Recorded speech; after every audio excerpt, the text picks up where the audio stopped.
లోకం ఏం చేస్తుందో తెలుసా?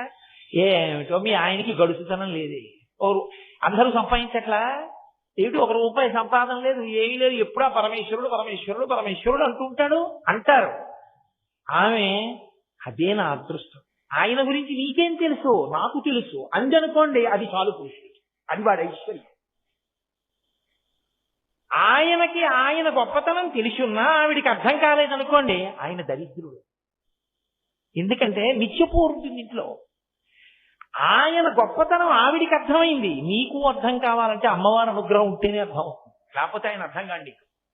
శ్లోకాలన్నీ అలాగే పెడతాయి, తత్వత ఎలా ఉండాలో అలాగే ఉంటాయి, దాంపత్యం ఎలా ఉండాలో అలాగే ఉంటాయి. ఎందుకనంటే తల్లికి కూడా తెలియనివి భార్యకే తెలుస్తాయి. నేను మన్నింపబడేదను కాక, నేను ఒక పరమ సత్యాన్ని చెప్తున్నాను అని మీరు గుర్తుపట్టాలి.